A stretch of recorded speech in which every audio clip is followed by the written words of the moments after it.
کہ عورت کا جائیداد میں حصہ مرد سے کم کیوں ہے، اور دوسرا یہ ہے کہ عورت کو کی گواہی آدھی کیوں ہے۔ دیکھیں مسئلہ یہ ہے کہ پہلی بات تو اچھی طرح یاد رکھیں کہ ہمیں ان اعتراضات کے جوابات ڈھونڈنے ہیں، نہ کہ اللہ تعالیٰ کی حکمتوں پر خود اعتراض کرنا ہے۔ دوسری بات یہ ہے کہ کتنی بھی حکمتیں آپ تلاش کر لیں، یہ ہو سکتا ہے کہ اللہ تبارک و تعالیٰ کی حکمتیں اس سے کہیں زیادہ ہوں۔ ہم جب کسی کو شرعی حکم ہوتا ہے، فقہاء اس پہ غور و تفکر کرتے ہیں، اس کی علت نکالتے ہیں، اس کا سبب تلاش کرتے ہیں، لیکن کوئی بھی یہ دعویٰ نہیں کرتا کہ جو اللہ تبارک و تعالیٰ کا مقصود اصلی ہے وہاں تک ہم پہنچ گئے ہیں۔ ٹھیک ہے نا، اللہ کی تو ہر کام میں لاکھوں حکمتیں ہوتی ہیں، چند ایک تک ہم پہنچ سکتے ہیں۔ اب چونکہ عوام الناس کا کام یہی ہے کہ وہ علماء کی اطاعت کریں، جیسے کہ اللہ تعالیٰ نے فرمایا اطیعوا اللہ واطیعوا الرسول واولی الامر منکم، تم اللہ کی اطاعت کرو، اس کے رسول کی اطاعت کرو، اور ان لوگوں کا کہنا مانو جو تمہیں حکم والے ہیں۔ اور اس سے مراد علماء مجتہدین، مفتیان کرام، جو لوگوں کو مسائل سکھاتے ہیں، تغیر زمانہ کے اعتبار سے مسائل کے بدلنے پر ان کی گہری نگاہ ہوتی ہے، اسباب پر گہری نگاہ ہوتی ہے، ان کے جوابات ہمارے لیے کافی ہونے چاہیے، اس کے بعد اعتراض نہیں۔ تو پہلی چیز یہ ہے کہ عورت کا حصہ کم کیوں رکھا گیا؟ اس وجہ سے رکھا گیا کہ اس کے نان نفقے کی ذمہ داری مردوں پر ہے۔ اگر وہ بیوی ہے تو شوہر اس کا نان نفقہ اٹھائے گا، ماں اگر محتاج ہے تو تمام اولاد برابر اس کا پورا خرچہ پورا کرے گی۔ اس طرح بہن یا بیٹی ہیں تو والد صاحب، جیسے بیٹی ہے تو والد صاحب کریں گے، بہنیں اگر محتاج ہیں تو بھائیوں کی ذمہ داری ہے کہ وہ ان کو نان نفقہ دیں۔ تو چونکہ عورت کا نان نفقہ مرد پہ مقرر کیا گیا تو اس کا حصہ کم رکھا، اور چونکہ مرد نان نفقہ دیتا ہے اور دیگر وہ مالی معاملات گھر کے دیکھتا ہے تو اس کا حصہ زیادہ رکھا گیا۔ اگرچہ اس کے برعکس بھی ہو سکتا ہے کہ عورت گھر میں کماتی ہے، بعض اوقات مرد کو جاب نہیں مل رہی ہوتی تو عورت اس کو سنبھال رہی ہوتی ہے، لیکن اس طرح کے نادر کیسز کے اوپر اصول نہیں ہوتے۔ اللہ تبارک و تعالیٰ کی حکمت بالغہ پہ نگاہ رکھیں تو اکثر یہ معاملہ ہوتا ہے کہ عورتیں تابع ہوتی ہیں اور مرد ان کے خرچے اٹھا رہے ہوتے ہیں۔ دوسرا، عورت کی گواہی آدھی کیوں رکھی گئی ہے؟ اس کی وجہ یہ ہے کہ اللہ تبارک و تعالیٰ نے مخلوق کو پیدا کیا، کسی کو کسی نعمت سے نوازا اور کسی کو بطور آزمائش کچھ نعمتوں سے کم رکھا۔ تو اب خواتین کا معاملہ یہ ہے کہ اکثر ان کی عقل پر ان کے جذبات، احساسات، ان کی فیلنگز غالب آ جاتی ہیں،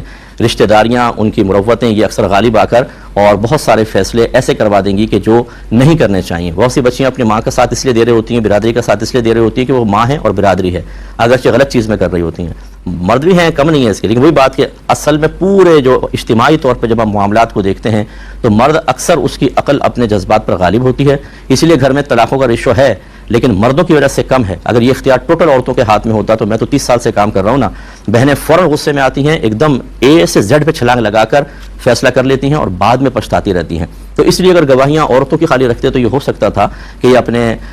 جو ایک طبعی کمی اللہ نے رکھی ہے، ایک نقص رکھا ہے، وہ بھی بطور آزمائش وہ اکثر ان کے عقول پر غالب آ کر اور غلط گواہیوں کی طرف لے جاتا، تو اللہ تعالیٰ نے ان کی گواہیوں کو کم رکھا۔ دوسری بات یہ کہ گواہی دینے کے لیے گھر سے باہر نکلنا پڑتا ہے، معاملات کرنے پڑتے ہیں، اس لیے اور باہر کے معاملات چونکہ مردوں کے لیے زیادہ انسب ہیں، جیسے آج بھی اگر کوئی بہن اگر کورٹ وغیرہ چلی جائے تو آپ دیکھیں بیچاری انتہائی پریشان ہو جاتی ہیں وہاں کے ماحول دیکھ کر، تو ہمیں اللہ کی حکمتوں کو سمجھ میں آتا ہے کہ مردوں کو گواہی کا اختیار دیا ہے کہ 2 مرد ہوں یہ بہتر ہے، ورنہ پھر اگر عورت بھی ہو تو پھر وہی اس کے قصور عقل کے معاملہ اور جذباتیت کے غلبے کے معاملے کی وجہ سے ان کے حق کو تھوڑا سا کم رکھا۔ اور آخری بات پھر وہی ہے کہ جب اللہ نے رکھا تو ہم تو اللہ کی رضا پر راضی ہیں، کوئی اگر اعتراض کرتا تو کرے۔ میں 50 قوانین پہ اعتراض کر کے بتا سکتا ہوں جو باہر کے قوانین ہیں، ہم چونکہ علم رکھتے ہیں، ہم نے آئین بھی دیکھا ہوتا ہے، سب دیکھا ہوا ہے، یہ اتنے غلط قسم کے فیصلے آپ سمجھتے ہیں ان کے فیصلے بہت اچھے ہوتے ہیں، انتہائی ناانصافی پر مشتمل۔ ہم جنس پرستی کا حکم وہیں سے تو آیا ہے، وہیں سے تو قانون پاس ہوا ہے کہ 2 مرد مرد سے نکاح کر لے، عورت عورت سے نکاح کر لے۔ اب اس پہ اعتراضات کریں نا اور ان سے کہیں اس پہ اعتراض کے جواب ہمیں دو۔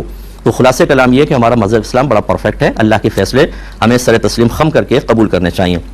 دوسرے یہ کہتی ہیں کہ میں اکثر ظہر کے وقت یونیورسٹی میں ہوتی ہوں اور بسا اوقات مجھے نماز کی جگہ پر لے جانے والا کوئی بھی نہیں ہوتا، اور یہ بلائنڈ ہے، یہ بچی اس نے مجھے بتایا، انہوں نے لکھا ہے مطلب، تو اب اگر میری نماز قضا ہو جائے تو کیا حکم ہے؟ اور کبھی میں گھر پہ آ کے پڑھتی ہوں تو اتنا مختصر وقت ہوتا ہے کہ بالکل میں صرف 4 فرض گویا کے پڑھ سکتی ہوں، اس کے علاوہ نہیں۔